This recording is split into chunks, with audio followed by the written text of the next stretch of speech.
Hello, everyone. Welcome, welcome, welcome, wherever you are. It's kind of late morning here for me, but good afternoon, good evening. Um, if anyone's up before the sunrise to make this call, um, please give a shout out to yourself for getting up early.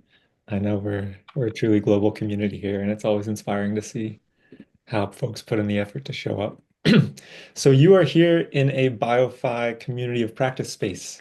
Um, and this is a deep dive, getting to go deep on the intersection of Web3 and BioFi. How can they collaborate? What is each one? What does the future of these look like together? And we've got an amazing panel of guests, Matthew Monahan and Monty Garland. You'll get to meet them later, and Samantha will introduce them in a bit. But first, just want to welcome you into the space, whether this is your first time here or you've been to all the calls we've had. This community of practice is a space for folks from around the world to really endeavor together to ask these hard questions of how are we working together to build financial institutions and economies that are truly in service to life. And I'm going to paste in the purpose that we're holding for this BioFi community of practice in the chat, just so you can really get a sense of what we're focused on here, knowing that there's a diversity of spaces in this ecological regeneration, this cultural regeneration movement and field, but we're trying to do something specific here. And I'm curious if anyone from the audience would be down to come off mute and read this purpose out loud to really ground us here together. Do I have any brave volunteers?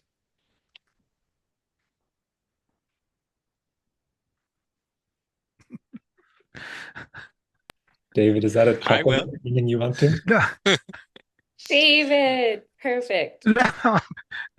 Wait I a think minute. What? Charles volunteered, That's- I think is what happened. Ah, okay. Charles, are you up for reading? okay, yeah, yes, Charles. The purpose of the BioFi community of practice is to cultivate and support a global community of practitioners who are designing, capitalizing, implementing, and evolving bioregional financing facilities through peer-to-peer learning and coordination. Beautiful. Thank you, Charles. So yeah, this is a formal and warm invitation, if you haven't already, to join us in our Hilo group. There's already 350 folks there having conversations, holding meetings. Charles is holding this kind of weekly session on designing alternative currencies for bioregions. There's all sorts of activity popping up all the time. So check out that link and you can join there. But now it's time to get to know each other a little bit. Each time we do these calls, we like to help facilitate some interaction. And so we're going to do just 10 minutes of breakout rooms to help you all warm up for this learning immersion and get to know each other. And for this topic, we have two simple questions that we'd love you to discuss with your groups of three. What excites you about the BioFi and Web3 intersection? Essentially, why are you here? And what do you think what do you think from the legacy refi or regenerative finance is worth bringing into BioFi? What should be composted? And if those terms are new to you, don't worry. That's why we're here. So we'll have about 10 minutes of breakout rooms and then get into the presentations and question and answer with our guests. So, with that as context, I would love to introduce our two amazing guests today. My friend Monty Bryant, who is a Web3 refi wizard, a leader in refi DAO, and a steward for Cello Public Goods, as well as Matthew Monahan, who is a co-steward of Biome Trust and a farm in New Zealand called Mangaroa Farms, and the co-founder of a relatively young organization that is already working at this BioFi Web3 intersection, Ma Earth. And they've had a big impact in this space in a relatively short period of time, running an interview series called The Regeneration Will Be Funded. On which we kind of launched the BioFi book and the BioFi project. Refi DAO also has an amazing podcast that I recommend folks check out. So we have two very thoughtful refi, BioFi storytellers here with us today. And with that, Monty, I'll hand over to you to to lay some context out and start the conversation. Cool. Yeah, I'd love to. So I'm going to allow for 1 month. Here we go. Share my screen if I can. Let's see if I can do that. Okay. And can we see that? We see your screen. It's not yet in presentation mode.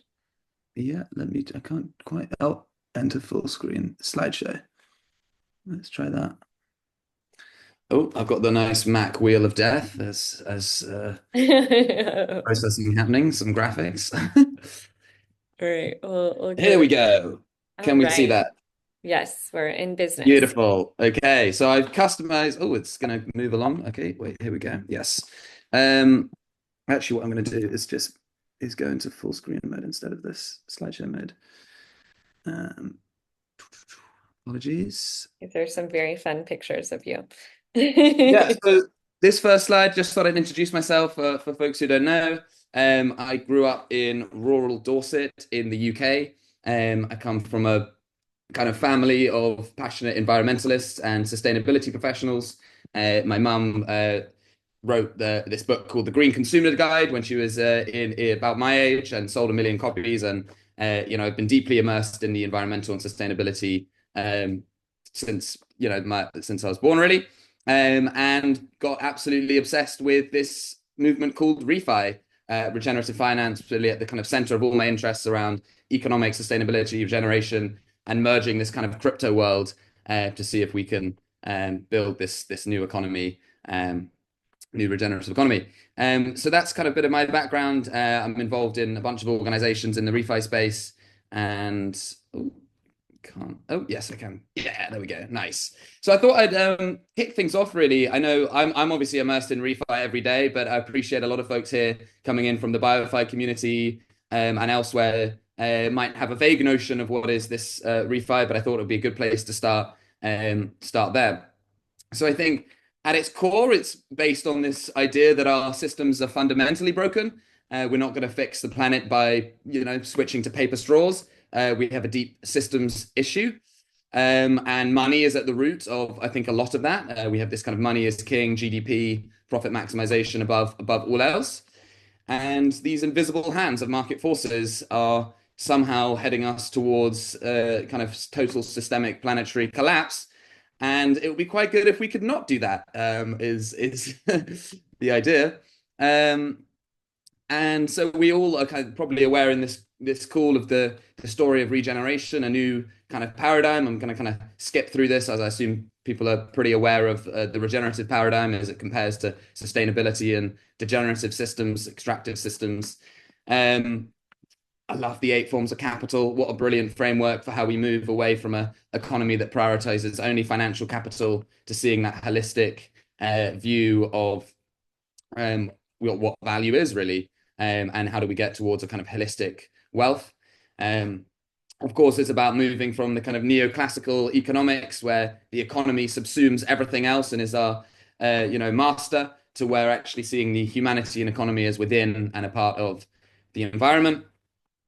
And of course, finally, there's this idea of holistic regenerative systems of not just environmental, and there I've got the kind of ecological benefits framework of seeing environmental regeneration in that holistic way, but also talking about social regeneration, whether that's culture, community, consciousness, politics, as well as economic regeneration. And we've got John Fullerton's 8 principles of regenerative economics in there. So really seeing regeneration as this holistic force that we need to transform systems on many different levels to really get there.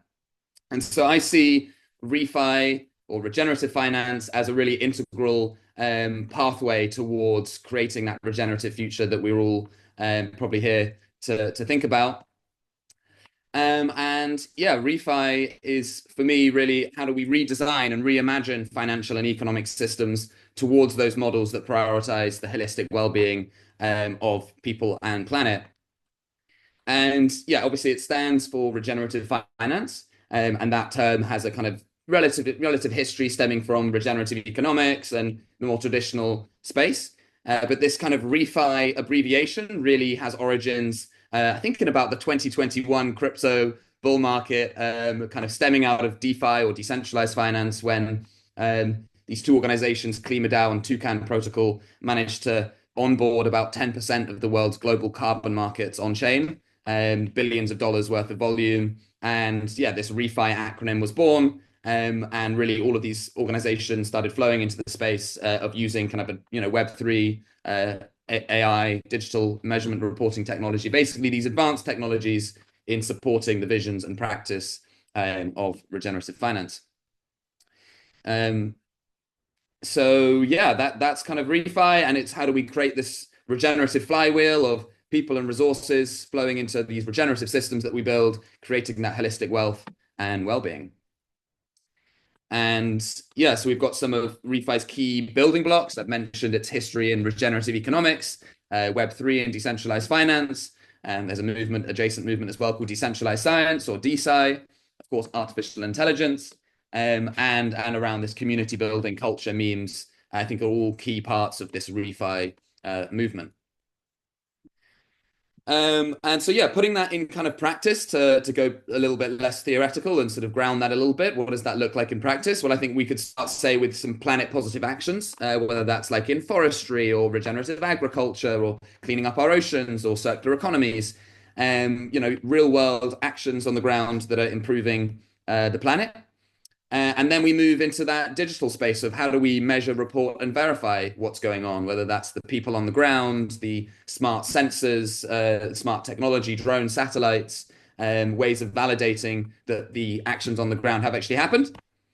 And then we can bring that data on chain, make it transparent, accessible, immutable, all of the properties of blockchain that we can get into a little bit later, and leverage some of the technical primitives that have been built in the DeFi and decentralized finance movement to tokenize that impact and create new forms of markets and exchange, really a new financial infrastructure for the impact economy. So that, I think, is one way of conceptualizing what ReFi is in practice. And then, yeah, Web3 has a role to play in that, in the kind of decentralization, disintermediation, transparency, and interoperability characteristics that it can have. And that kind of digital coordination layer for both people and the resources, the finances, the kind of internet of money, programmable money element. So yeah, there's a bunch of stuff that Web3 enables in that transition.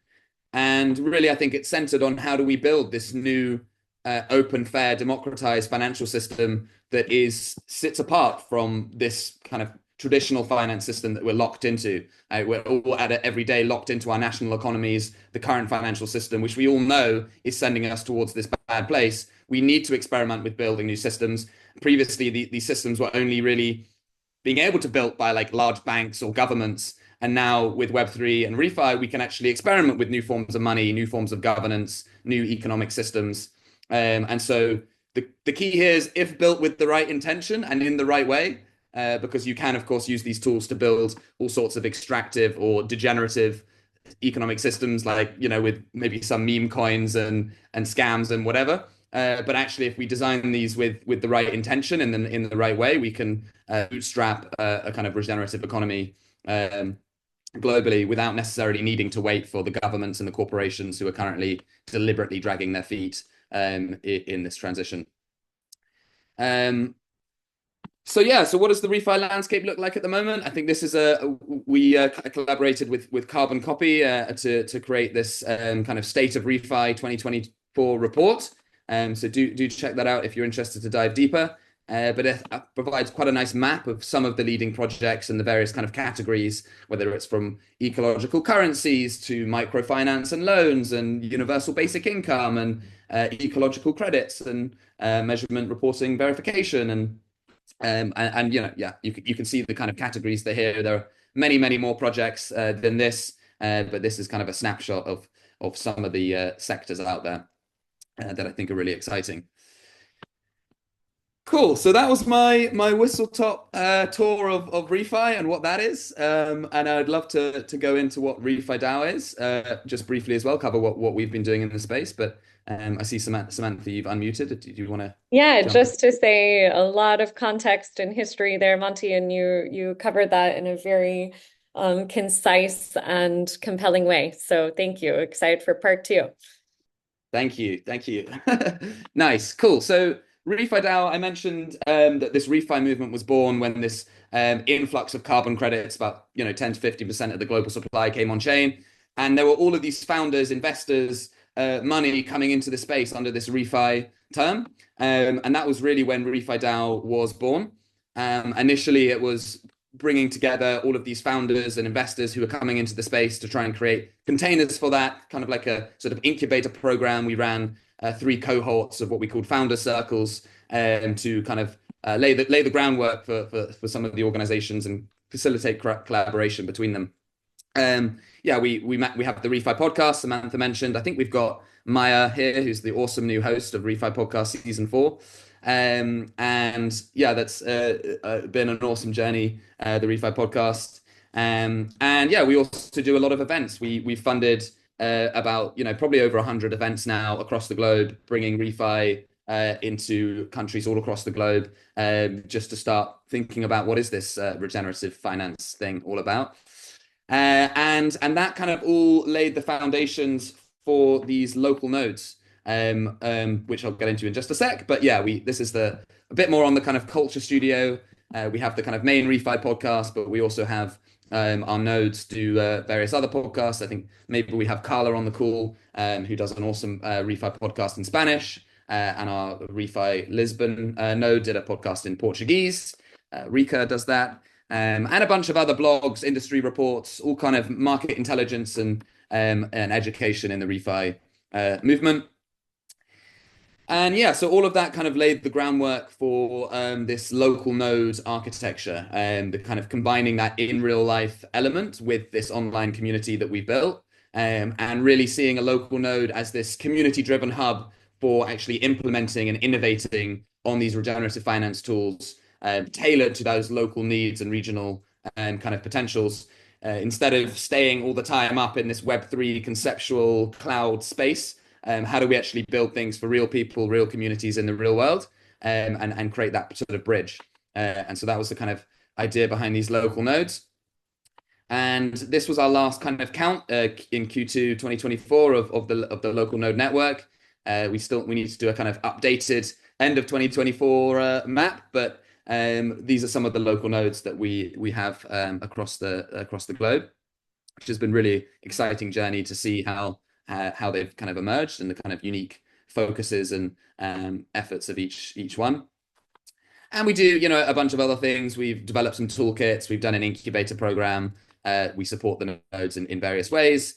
We're kind of building this decentralized funding and impact tracking system. How do we get closer towards that meme of impact equals profit? And there's a bunch of kind of technical architecture, which I'm not going to get too deep into, but maybe we will as this whole thing is about the Web3 and BioFi intersection. And so there's some tools in here, Karma Gap, Hypercert, Ethereum attestations, which we might get into a bit later in the call. Yeah, real quickly, we're also building a kind of ReFi passport, a kind of identity thing of collecting, say you've retired some carbon on chain or given a loan out, or collecting all of that data and creating your kind of identity and reputation in the ReFi ecosystem. We should be launching a prototype for that in the coming weeks, actually, which has been exciting because this idea has been percolating for a long time, and we're finally launching this product over the coming weeks. And so, yeah, really all of that is coming together under this idea of a new kind of coordination, a new economy, a new culture, a new society, new systems for a regenerative economy. And this is the kind of idea encapsulated. How do we regenerate an entire economy from the attention harvesters, the resource extractors, to the big polluters? It needs to be at all layers, and hopefully we can kind of fuel this explosion of different experiments to get us towards that. We need as many people as possible in this movement to get us there. So yeah, that's ReFi DAO. That's part 2 of my talk, and I've got one more part. I hope I'm not going on too long, which is now getting into the BioFi section. How am I doing, Samantha? All good. Yeah, keep going. Cool. Cool. So this is a new element of my slides that I've been making over the past days. I'm going out to Bangkok to spread this message as well. So yeah, excited to share today. But basically, over the past months, as I've been coming into contact with Samantha's work and helping to run the and set up the kind of BioFi Pathfinders round on Gitcoin, I've really been BioFi pilled and become really obsessed with this new movement as an extension of the refi ecosystem. And I think there's really so much potential at this intersection. I think we all on this call probably know what a bioregion is by this point. If you've joined the call, that kind of land defined not by political borders, but by natural and cultural boundaries. And then, of course, BioFi, that decentralized approach to managing financial resources to support the regeneration of all of Earth's bioregions. A pretty exciting concept. Love this graphic from Samantha's book in terms of how do we create this new layer in the global financial architecture through the creation of these bioregional financing facilities that play a really crucial role in connecting those sources of capital to the mycelial network of regenerators on the ground. And this kind of conceptualization of the different types of bioregional finance facilities.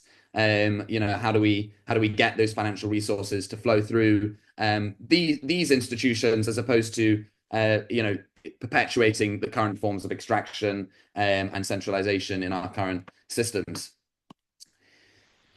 So yeah, that's kind of BioFi, and then what my real interest over the past few weeks and months is becoming how do we bring bioregions on chain, and I think there's a lot of exciting potential there. I think to start with, there's a huge amount of philosophical alignment between the Web3 and the refi and the bioregional movement. The bioregional movement, of course, is around decentralized empowerment, trust in community, building interdependence and cooperation, which is also some of the core foundations that underpin the Web3 and refi movements. So I think there's a huge potential for our communities to come together and bring the kind of unique strengths of the bioregional movement and the place-based and the regenerative expertise with that kind of techie finance, refi, Web3 space. So yeah, really excited about that intersection. But I thought, yeah, real quickly could just go over a few bullet points for people who are not kind of don't know much about blockchain. Like why blockchain? Why is this an interesting piece of the puzzle to bring in here? I've kind of outlined a few bullet points that I think could stimulate some thinking as to why I'm excited about the future of on-chain capital allocation and trust networks and blockchain essentially. Yeah. So one of the core things is that kind of underlying transparency, security, accountability of blockchains. When you bring that data on chain, there's a kind of it can't be tampered with, and it's very transparent and accessible. Of course, there's a tokenization element. We can then create various forms of credits and financial assets. There's that composability piece. There's a kind of whole universe of apps and data that can now talk to each other in the same digital language. And of course, it's also opening up new funding channels, the BioFi Pathfinders round and the kind of economies of blockchains they have. I think there's about the total market cap of crypto is about 2.5 trillion at the moment, which is a lot of capital. And actually, if we can start to bring some of that into the BioFi and the regen space, I think that's a huge win. And I think there's lots of potentials to do that. And we've just started to scratch the surface there. Yeah, some of the other elements real quick, of course, there's that piece of decentralized ownership and governance, taking power back into oneself and one's communities rather than trusting on always centralized intermediaries. There's that kind of efficiency in coordination of how do we automate processes and, programmable money means you can create programmable financial systems. And yeah, one of the other ones is around this cross-border collaboration, which I think is a real key one for me. And if I think about what RefiDAO has done, network of local nodes, I can't imagine trying to coordinate running a funding round with nodes or projects in 30 different countries and handling fiat conversions and exchange rates across all of those systems, probably pretty complex. But with crypto, you can do seamless cross-border collaboration in terms of that financial transactions, which is pretty cool. And so, yeah, real quick as well, for those who don't know, Celo is a blockchain, and it's my personal favorite blockchain of choice. They've been dedicated and committed to the refi space since its launch in Earth Day 2020, and they have this concept of ultra green money. You may have heard that blockchains are like bad for the environment. Well, Celo's blockchain is crazy energy efficient, and it offsets any kind of carbon footprint it does have by many multiples. Meaning that literally every transaction you do is having a positive impact on the environment. So I think this really kind of embodies that principle of embedding values into your money. And they have a real mobile first financial inclusion focus. They've got millions of users across Africa, banking the unbanked and bringing financial services to those who previously don't have them. It's really exploding there at the moment, which has been really exciting to see. And the final point here is Celo is transitioning to an Ethereum layer 2 and joining the superchain. What that means is it's joining a much larger blockchain ecosystem that has much more capital and many more apps and technologies deployed on it. And suddenly, by joining that ecosystem, all of that capital and technology is interoperable and can flow onto Celo as well. So yeah, that's a bit about Celo. And now, yeah, really getting into some of the meat here around this, what this kind of cool was orchestrated around is what are some of the use cases for Web3 in BioFi? Well, I think one of the really exciting things we're seeing in the Web3 space is real innovation around capital allocation and new forms of capital allocation mechanisms. So this is one from Gitcoin. We're obviously running the BioFi Path Founders Round with a quadratic funding mechanism. If you don't know what that is, you can Google WTF is QF or something like that, and it will tell you what that is. But basically, this graphic kind of illustrates how capital allocation mechanisms have flowed from the kind of industrial era of workers' unions and some of the grants and venture capital to the information era where, crowdfunding and angel investments and stuff, to the on-chain era where we're seeing this explosion of innovation around quadratic funding, retroactive public goods funding, bonding curves, token-based incentives, all of this nerdy Web3 stuff, which you don't need to wrap your head around all today. But there's some really exciting innovation, which I think can really be leveraged in the regenerative and BioFi space. How am I doing on time? I've got a few more left. Yeah, 2 more minutes. How about that? Okay, cool. Okay, cool. So yeah, one of the concepts that I wanted to briefly touch on as well is this idea of network nations. And so it's basically a new form of nation. Unlike traditional nation states, these network nations are these interwoven network of global communities that operate with aligned values and shared identity, mutualism, collaboration, etc. And yeah, really conceptualizing RefiDAO as a network nation, this multi-layered ecosystem designed to support and coordinate regenerative finance initiatives across the globe from various scales, from the global all the way down to that hyper local.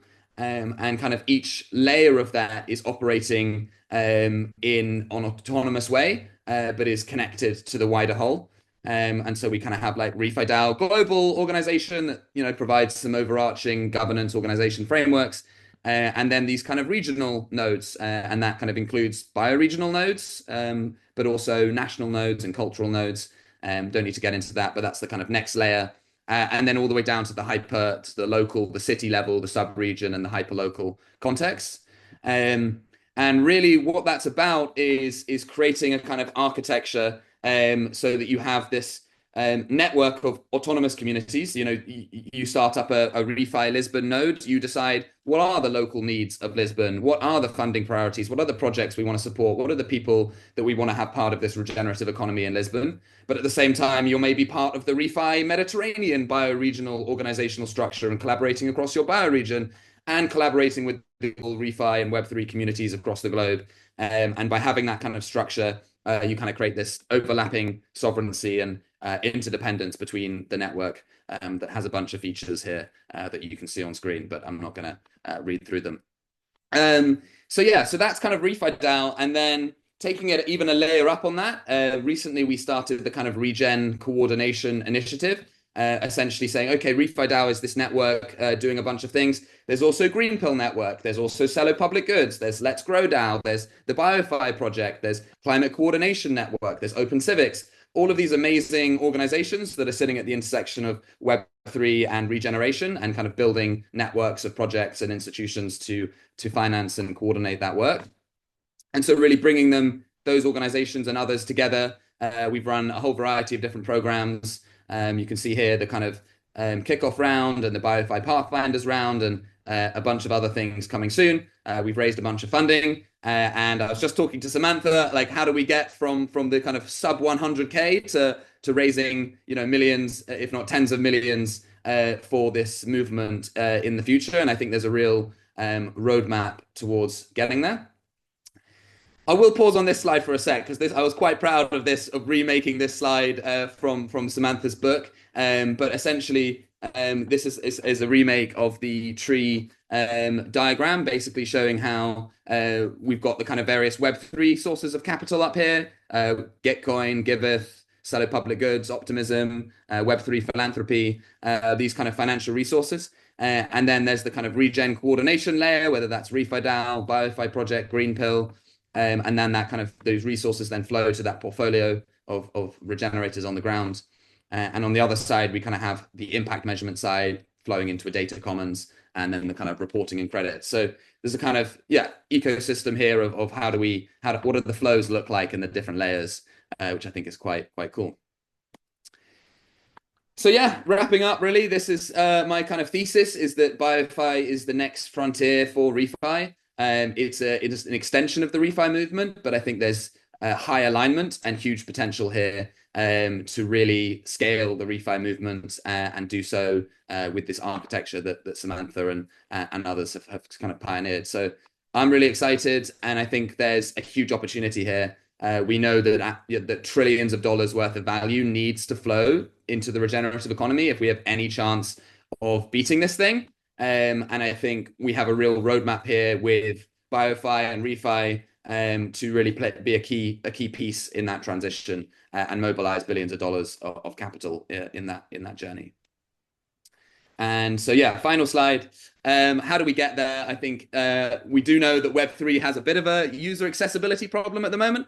But I've been hugely excited about some of the technologies that are being developed. We can 10x the user experience. We need to do that if we're going to get mainstream adoption. Things like smart accounts. I'm involved in building Prosperity Passport, new standards for impact, the ecological benefits framework, common impact data standard, bunch of Web3 stuff here. But I'm sure we can talk about that more with Matthew as well. And we can really kind of bootstrap this in the Web3 space, and we're kind of already starting to do that with the BioFi round, and then sort of get it to the stage where the tools are ready that we can really unlock that institutional scale finance and then move towards that regenerate the world on chain.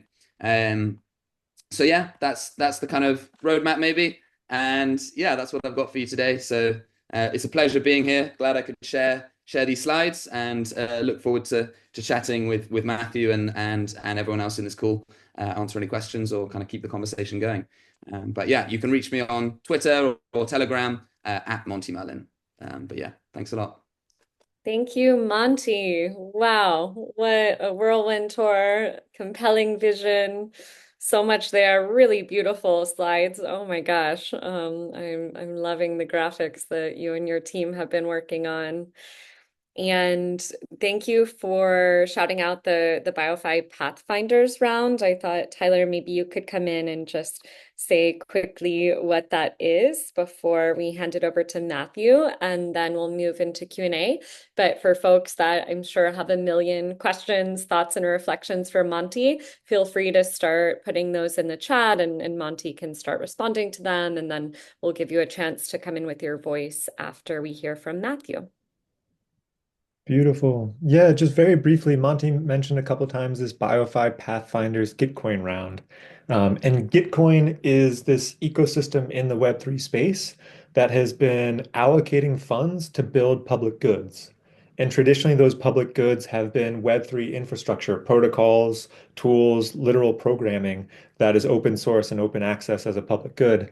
But they've opened it to what they call community rounds. And we saw this chance to really put BioFi on the Web3 map, put it on the Gitcoin map by saying, hey, the ways in which bioregional organizing teams are starting to work together all around the world, those stories are public goods that we want the world to know about. And we also see a beautiful way that this Web3 infrastructure can begin to blend with those organizing efforts to fund the work they're doing and begin to fund bioregional financing facilities. And so we put together this round of 14 amazing bioregional organizing teams from around the world who are doing just that. And I'll put the link in the chat again. I don't want to take up more time, but it's an amazing chance to look at how teams are already starting to think about how they want to be designing their bioregional financing facilities, how they might want to work with Web3 to do that, and what they need to take those next steps. And there's 8 days left of fundraising for them. So if you want to chip into this amazing work, there's a chance to allocate $55,000 of matching funds. So please do. Awesome.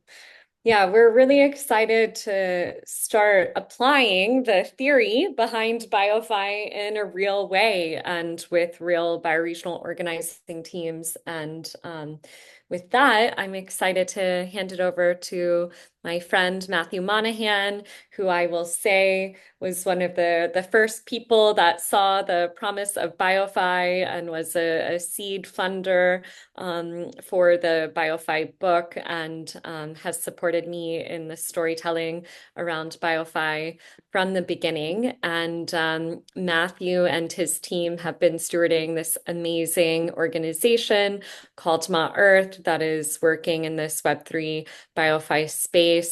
And Matthew, I'd love to hear from you about how you're thinking about this intersection, and particularly if you have any reflections around, Monty's laid out a big, beautiful, compelling vision about all the potential for experiments, but also, kind of challenges that we need to address with the usability of Web3 tools. So if you have any thoughts on sequencing and what we need to prioritize first and how Ma Earth is approaching its strategy in that regard.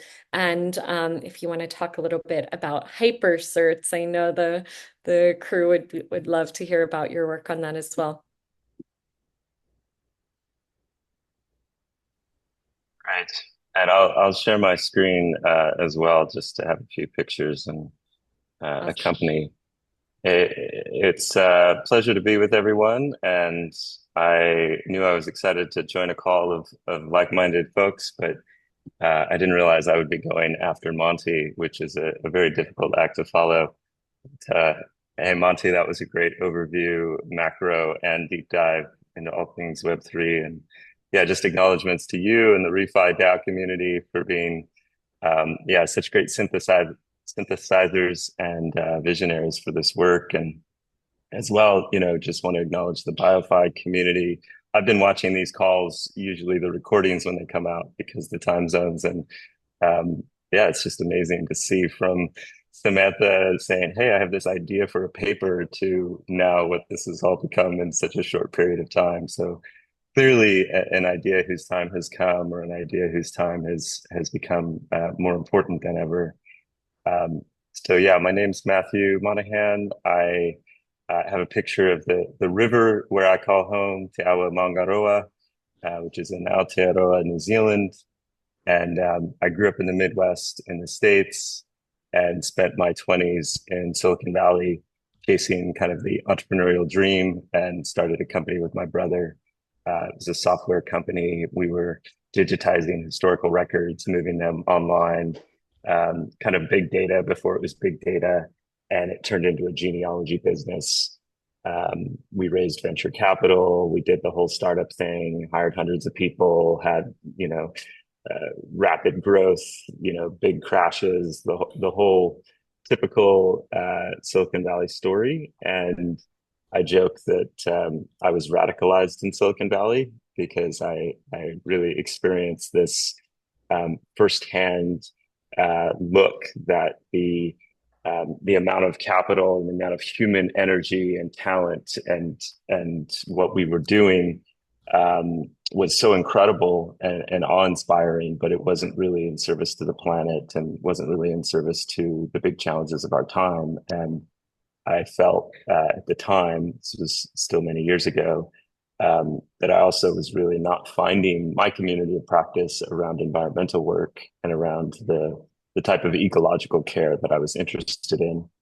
And so as a family, we decided to make a hard pivot and move to a small farm in New Zealand, which was an old dairy farm. This is what it looks like now. This is like the market garden and rolling green hills and lots of sheep. And this is our cute little farm shop. Um, and a river runs through it. And so, yeah, the thesis was essentially that we wanted to be alongside the farming community and the forestry community in what does the transition of land use really look like. It felt shallow for us to just be, marching with a sign that says 1.5 degrees or 2 degrees and 400 parts per million. Like we didn't feel like we were getting to the real root of the challenges. And but we didn't really understand or know without getting our hands in the soil of what does transition look like, and how we care for the planet. And in New Zealand, dairy farming and pine plantations are the two predominant ways that land is used. It's very monocultural, it's very industrial in its approach, even though there are a lot of small family farms still networked within the country. The ecological, damage is quite severe and getting worse. It's one of the most rapid declines of biodiversity on the planet is actually happening in Aotearoa, New Zealand. So yeah, we felt like, why don't we get alongside the farming community and work on this transition? And so this has been my life for the better part of 12 years. This is a look at the farm from above. And yeah, it's taught me a lot about food systems, small scale market gardening. This is an area where there was a clear fell of pine plantation, and we've been using it as a pilot to regenerate back into native permanent reforestation. We have walking trails that we've put in because we've learned that we're really following the logic that people protect what they love and they protect what they care about. And so how do we bring them into relationship on the land, with the river, with the contours of the land? And food is really our connection to nature. It's where, we are eating the earth, we are becoming the earth. And so how do we revitalize food systems at a grassroots level from the bottoms up? And yeah, I would say throughout this whole experience, this is the pine plantation. So there's 1,000 acres of single crop of pine trees planted. This is pretty devastating for biodiversity and soil. And you can see here the kind of nice, beautiful native trees and native forest blanketing and cloaking the earth. And here what the pine plantation looks like. So this is multi-generational work. This is going to be happening for the rest of our lives and our kids' lives and so on and so forth. But throughout this entire experience, I came into it thinking maybe I could make a difference in terms of like ecological innovation or trying to understand better of how we could create tools for the land. And what I discovered was that more often than not, I was brought into the finance conversation and was really brought into the discussion of we know what to do, we just don't know how to pay for it. We know how to plant trees, we know how to protect waterways, we know how to stop cutting down trees, we know how to graze the animals differently in kind of a regen ag playbook, we know how to do small scale gardening. But what we can't figure out is how to fit it within the economic system. And the business we created in Silicon Valley ended up having an exit, and we were fortunate to be able to put those funds into a philanthropic foundation called Biome Trust. And Biome Trust backs land projects, regenerative farms, conservation groups, education, and mostly in Aotearoa, New Zealand. But throughout that experience as well, the conversation was always about financing and funding.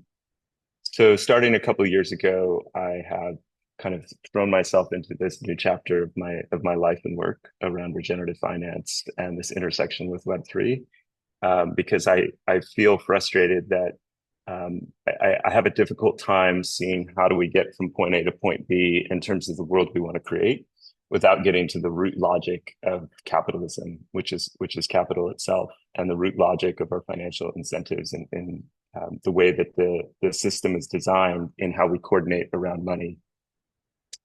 And to me, Web3 and crypto is an incredible gift of our time.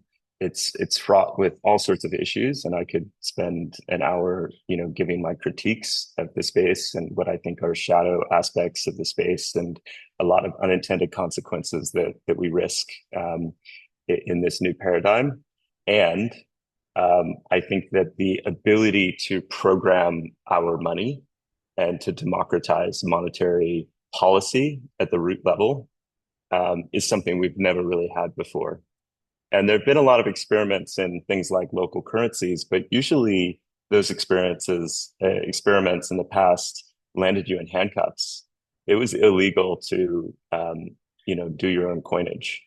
And there was also a lot of those local currency types of experiments had scalability issues because there weren't billions of people walking around with smartphones in their pocket on a shared global ledger system where you could instantly transfer and trade in and out of these different types of forms of value. So I think that Web3 and crypto changes the game in terms of the design space, in terms of what's possible as we kind of digitize, or using Bucky's term, ephemeralize money itself. And really the opportunity, the North Star that we at Ma Earth are kind of pointing to or trying to walk towards is how do we create economic incentives that are aligned with planetary and ecological health? Or how do we think about this new surface area of nature-based tokens, nature-based currencies? Because there's a lot of work to do. And I think this is going to be a generational story. And what has reflected back to us and myself is that oftentimes people have used the term regenerative finance to describe this space. And I spent time inside the Regen Network, and hats off to Regen Network, who I know have been on this community of practice calls for doing a lot of deep work in terms of the ideation and the thoughtfulness of how these worlds converge. And I remember telling Gregory Landaway, like, refi, that's a terrible name. Like, I don't really like the name. And now I actually, wholeheartedly embrace regenerative finance as a term and really appreciate it. I appreciate it for a few different reasons. But one of the reasons is, as I mentioned, a lot of my lens started from an agricultural context. And I think regenerative agriculture is having a continued moment in the sun and will continue to grow. It was even mentioned on the Joe Rogan, Donald Trump interview last week. It's pretty amazing to see how far it's come. When we moved to New Zealand, we were told on no uncertain terms, dairy and agriculture as it's done is kind of the sacred cow of New Zealand. Don't question it. And all this foo-foo talk about regenerative agriculture, like, yeah, you might want to quiet that down. And now it's on the front page. Now it's being greenwashed, of course, but at least it's really out there in the front and center. And I think the same is possible with this regenerative finance space. But of course, as we move so much capital into nature-based economies, and there's this kind of proliferation of climate tech and nature tech and these types of investing assets and carbon credits and so forth, we really risk a lot of the reinforcement of top-down corporate capture, large pools of economies of scale. The same logics that have gotten us into this mess can certainly play out in the environment climate space. And I think we see that already. And so for me, that's what's really exciting about bioregional finance and BioFi is we need to ensure that we're really thinking grassroots, bottoms up, local, bioregional. We really need to make sure that we're rooting these efforts into the land. I'm far more excited about farmers transitioning practices and owning and stewarding land in their communities than I am about direct arc air capture plants and huge pools of capital just going into the latest gadget to somehow solve the problem of how we relate to nature. So to me, this is a shining light in terms of what you all and we all are bringing to the space around bioregional finance, and why I get excited for it. So I'll dive into some of the specific questions and themes that you brought up, Samantha and Monty. And we also are running a grants round with Ma Earth right now, and we also are experimenting with these incredible tools that Gitcoin has offered. And so we've got 30 different regenerative land and ocean projects who are participating. This is our second round. And a matching pool that's been provided by Biome Trust, as well as Gitcoin and Naya Trust, another philanthropic funder, an ally in this work. And I'll just throw my quick shill link in the We group put chat. the link. Tyler put it in the chat already. Oh, perfect. Tyler, you're on it. You're so on it. I love all of the music, the facilitation. These calls are great. Very well-oiled machine.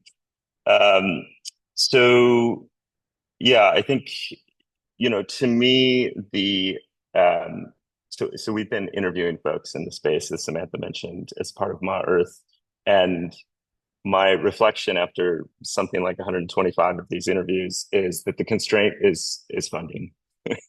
um, and I think most people are trying to raise money or trying to figure out how to get money into their projects and into their work, including the ones who are trying to reform the financial system and to change the way money works.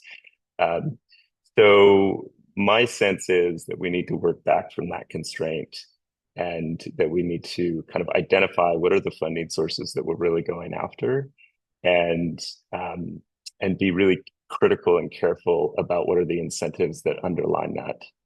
And so I've been openly trying to be a little bit questioning of going after venture capital money, because I think that embeds at this early stage of the movement a lot of incentive structures that lend themselves towards rapid growth and privatization and enclosure, and yet it's certainly an exciting pool of capital that can kind of accelerate things and be really impactful. Having raised venture capital in the past, having venture capital friends, I'm not dogmatic or trying to criticize the asset class in general, but I think that what we're talking about here are incentives, and this group of people here on this call, we're really early to what's coming. And so how do we ensure that incentive alignment is really strong? And so what we've been doing at Ma Earth is really building from the incentive structure of not-for-profit and gift, and ensuring that the base layer of the entities that we're standing up and that the entities that we're really trying to support and fund are nonprofit first at the outset. I do think these things can be investable. I think there's a lot of room and design space for for-profit capital. But I just, I guess start with that, seed the plant that I think is really critically important. And part of the reason I love Gitcoin so much, because they provide seed finance with no direct strings attached to projects in the early stages, which kind of gives these projects a bit of time and room to develop before they, bring on some sort of institutional investors. I think, it's not surprising that we need to pick one thing at a time and kind of develop it well, and then make it something that's interoperable for the rest of the people in the space. And to really, I think there's so many things happening here, and a lot of people, when I talk to them about Web3, they're overwhelmed with the number of opportunities and the amount of different directions this can go, and I am as well. But I also think that, we have to kind of choose our lane, so to speak. And what the open source movement and open source software community has taught us is the power in building your one thing, making it interoperable for the rest, and then allowing that to be a Lego block that other communities can use. And I think that patterning is critical right now because we see that there's this multi-trillion-dollar transformation of our economy to better be aligned with nature and life on Earth. And we see thousands of ideas and directions we can all go into. Um, but it won't be useful until we have different blocks that start to form. So that's one of the reasons I'm really grateful for Gitcoin. They've built this block of quadratic funding and community rounds, and they've made it so that other community rounds like BioFi and Ma Earth can use it. And now we're able to kind of use that as a stepping stone and continue to scale. So what could some of those other building blocks look like and be? I mean, obviously, I'm not advocating for any particular, um, project or agenda, so to speak. These would just be more of my observations from the space. I think that Monty pointed well to this transformation that's happening around MRV, measuring, reporting, and verification. Um, so New Zealand has a carbon credit system that's fairly well advanced, and it has a lot of perverse incentives and a lot of problems. But the ability to actually measure and understand carbon sequestration is based on a lot of really antiquated methods. They're old scientific methods and lookup tables. They're not necessarily ground truth that effectively. And they're not like living, adaptable, dynamic systems. I think what is now possible with the satellites and the soil sensors is quite advanced. And, rather than an ecologist coming out to a forest and taking a sample and wrapping a tape measure around a tree and then doing a lookup table and like we can actually, for fractions of a penny now, from space, understand canopy cover and extrapolate carbon measurements. This is like not just a 5 or 10x difference in unit economics. I mean, we're talking about 100x types of improvements. I'm not saying that the technology is completely there perfect, but I would point to that as one key aspect of something that's shifting that also interoperates extremely well with blockchains, because we can now have smart contract outcome-based funding mechanisms that say, for every ton of carbon, release this kind of payment, so to speak. I know a lot of folks here have kind of explored the space of eco credits, which is maybe just a meta term for carbon credits plus maybe biodiversity credits or premium nature credits and stewardship credits. And Regen Network has really been one of the leading examples in this space as well. It's definitely been frustrating to try to, for myself, wrap my arms around how this looks and scales. But I do think that there is still there. People want to understand verified impact and measurement methodologies and to kind of trade in and out of these types of instruments. And it's definitely going to be the case that Web3 solves for the shared ledger, the transparency, the tradability, the interoperability in a way that the previous carbon credit system definitely did not, where it was a lot of corporate silos and registries with different incentives and opaque standards and so forth. So I think Web3 will certainly transform the game there. Another area that I think is quite interesting that I don't hear mentioned as much is around blended finance. So right now, the philanthropic space has about $3 trillion in it. It's like over $1 trillion in the United States. And of that, $1 trillion in the US or 3 trillion globally, roughly 5%, maybe call it 6 or 7% is granted out each year. So, 93 to 95% is sitting in endowments. And those endowments have liberated capital that is not attached to a direct growth imperative or a debt imperative. And so even though that's only a small percentage of the $100 trillion global economy we swim in, it's actually some of the most liberated money. And we focus a lot on the grant money, but it's actually the endowment capital that I think is a big prize right now. And most of that gets invested in stock and bond portfolios.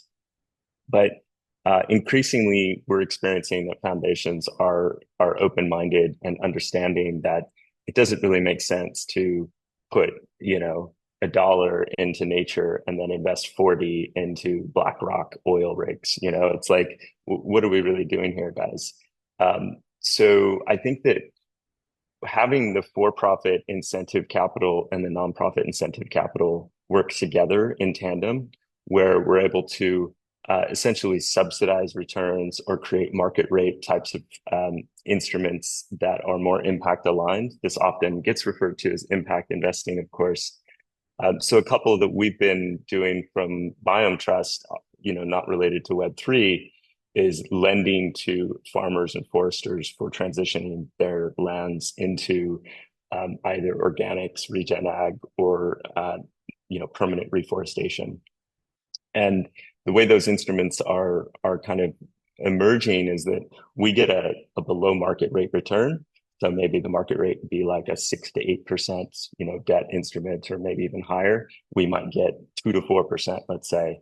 But we are explicitly putting that capital into this transition of a farm from conventional into organics or regen ag. And that's collateralized by the farm. And then that, money comes back to us 5 to 10 years down the line, 5 to 10 years. So I think that type of approach, that's a typical lending market approach, but it has been catalyzed through philanthropy, through foundations, and through people willing to take kind of below market rate returns on their endowments. The reason I say all that is because I think that there's trillions of dollars there, and I think that Web3 will open up new design space here, because what we can do is we can create token instruments that bring in either lending capital or equity capital or for-profit or nonprofit capital into the same fundamental token design or the same pool of money. And the way it works today in our current financial institutions is often just there's so many silos. There's so many kind of legacy reasons that these worlds are operating differently. You talk to the grant makers and they're different than the people running the endowment and so forth. I think Web3 is going to democratize, tokenize, distribute, network funding instruments that can really unlock blended finance. I'll just breeze through a few more of these. Obviously, we're talking a lot about money, but governance is underneath so much of it. And who controls the decision making. And I do worry that a lot of the funding, and I know Samantha does as well, could reinforce, heavy top-down globalist, state control of local community assets and land. And so I think that practicing our discourse and our civic engagement in place through, if we call them DAOs, bioregional DAOs, local nodes, I think all of these types of experiments are critically important and really valuable right now, so that we can kind of make sure that governance is also at the front of the conversation. And what Web3 offers here is, again, really fascinating, because you can essentially vote with a group of people, sign signatures, they're cryptographically secured by your own public-private key, and collectively steward and manage decision-making and assets in new forms of governance that's kind of intermediated by software experiences. We've only scratched the surface to see what's possible there. I mentioned local currencies. It's surprising to me that there haven't been more Web3 local currency experiments. But specifically what automated market makers like Uniswap do for the local currency space is quite high potential in my mind, because it allows for us to trade in and out of different local jurisdictions with each other and bootstrap liquidity in low liquidity environments. So if you're interested in the local currency type of conversation but haven't gone deep, I would suggest looking at AMMs and reading up on them, because I think what they've unlocked is going to be a big unlock for that space. Haven't heard it mentioned yet, but I think restaking is another interesting thing. So it's Eigen, EIGEN, Eigenlayer is essentially a new emergent protocol with billions of dollars already inside of these smart contracts. And I don't know what the answer is, so I'll just kind of speak this inquiry out. But I think part of what nature-based tokens are missing is like, let's say I look at my mountain and I say, okay, that mountain has real value. It's not being recognized by the capitalist system. How do we create a currency that's based on the health and the vitality and the existence of that mountain that's backed by that mountain? You can imagine those types of token designs emerging, but the problem is you can't liquidate the mountain. We can't liquidate the core collateral that is underpinning those types of nature-based tokens. I think what restaking offers is potentially an interesting opportunity to think about how do we back assets that can't be liquidated to kind of bolster the capital pool underneath some of these things. I don't know how it's going to work or what it looks like, but I have a sense that there's something there. There's zero knowledge proofs, which I think are super interesting and important. We see a lot of farmers reluctant to share their data, especially with governments. They don't want to, reveal how much methane emissions are happening on the farm, for example. Design space and software experiences that incorporate zero knowledge proofs will be great. And I guess the last thing I'd say is the hypercerts, impact certificates, ecocerts. This is kind of one of the key frontiers for Ma Earth is we essentially starting from that question of like the constraint is funding. How do we unlock funding? Over and over, we hear that the challenge is verifying or seeing the impact and really having confidence and getting to a confidence threshold that like, yes, we gave that project this funding and this is the action that actually happened and that's been verified. And a lot of us have heard of hypercerts. So we're also collaborating with Hypercerts Foundation to really try to bring to life a primitive that we're all collectively calling ecocerts, which is hypercerts applied to nature-based use cases, and essentially to enshrine on-chain who did what, when, and where. And so that we can essentially start to have this feedback loop and this open evaluation system for understanding the impact and making that impact legible. It's not a silver bullet. It's not an end-all be-all cure for anything, but we think it's one of those building blocks, those Lego blocks that's going to be really critical and kind of operates at a different layer of the stack than the eco credits. So I can go on and on, but I think I've already gone way over my time, Samantha. So I'll leave that as a little bit of a teaser. You can find us at maearth.com. There's a landing page up at ecocerts.com for anyone that wants to join that conversation. And we're across all the YouTube channels and so forth. And yeah, if you want to support the land projects who are part of Grants Round 2, that's the current thing that they're most excited about. It's just at maearth.com/grants. And thanks for having me. Fantastic.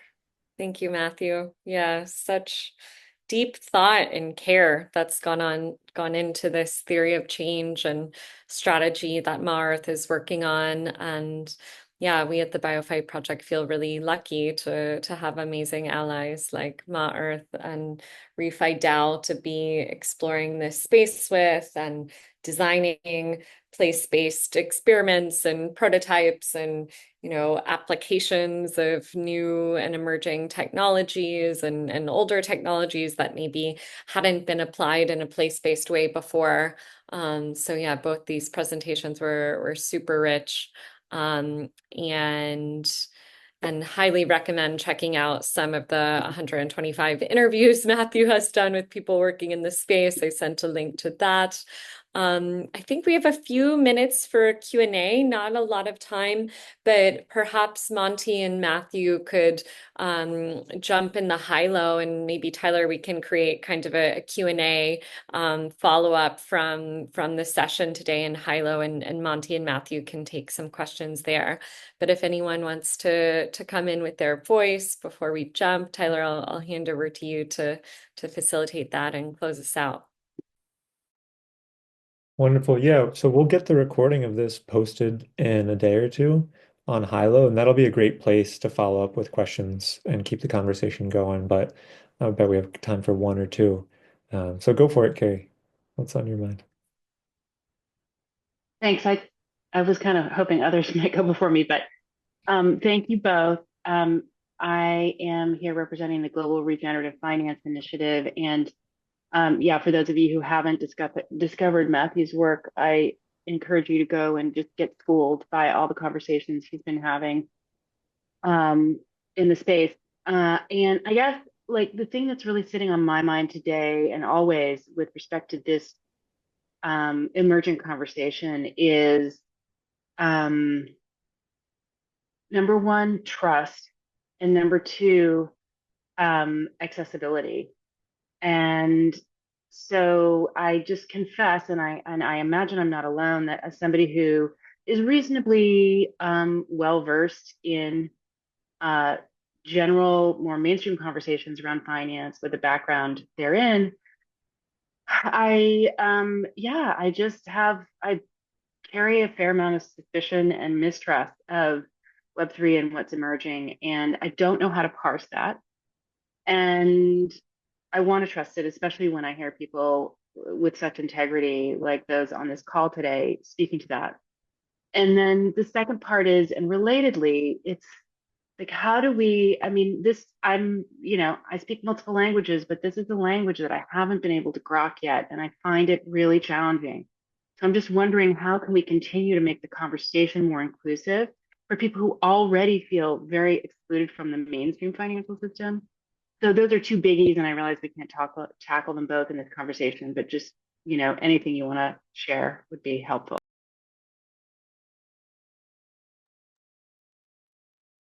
I mean, I think there's a bunch we could talk about here, but I think it's a really excellent point.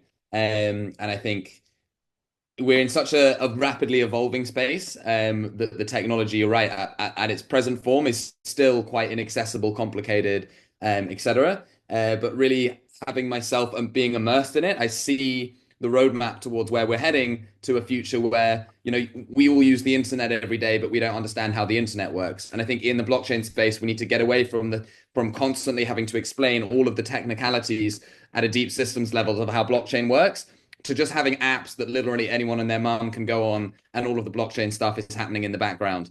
And so a lot of the tools and stuff that I'm working with, from like ecological benefits framework and impact attestations, we're trying to do that with what we call like a Web 2.5 interface, where it's blockchain in the back, but a very usable and accessible interface in the front. And actually, once we have those kind of systems, that's where trust can actually be amplified, because all of the data, instead of it being on a centralized database or somewhere where it's inaccessible, it can be, we have the kind of benefits of the transparency and etc. So I recognize that has been the pitch for blockchains for a while, and we are still at this point where there's some challenges. So I can understand why there would be certainly some of those feelings, but yeah, like you say as well, I see so many great folks working to solve these challenges, and I do see real potential as we go forward to kind of bridge these worlds and do that. But yeah, curious, Matthew, as well, to hear your take on that, because I know this is a common theme. But Yeah, I think Monty covered it. My mental model is like we're in Internet 97, and so it's still early, and these things will become much easier. The language will get more accessible. But right now, the community of people are necessarily having to dig into the weeds of a lot of the technical terminology. And that's both the opportunity and the curse. But I think your distrust and mistrust is well placed. We are mirroring back the late stage capitalism that we're all experiencing, and there's going to be a lot of reasons to be distrustful. And so, yeah, let's not lose sight of that as well. Thanks, Monty. Claire, if you have a 15 or 30-second thing to add, go for it, but I do want to wrap us up. Yeah, absolutely. I just wanted to say, from Regenerate Cascadia's perspective, we've had people from our community who we are the bridge that they trust. And then we've reached out to we're part of the BioFi Pathfinders group. And yeah, so you're tethering the trust of us into that community and then trying to answer questions. And I just think that makes a big difference too. Beautiful. That's why we're doing all these things and all these calls. slowly but surely getting to know each other and build that trust. Thank you so much, Matthew. Thank you so much, Monty. I'm posting 3 links in the chat. The first is for a call on Thursday with Claire and all the other BioFi Pathfinders grantees. You'll get to hear about how they're organizing and how they're working with each other to learn and support each other and raise funds.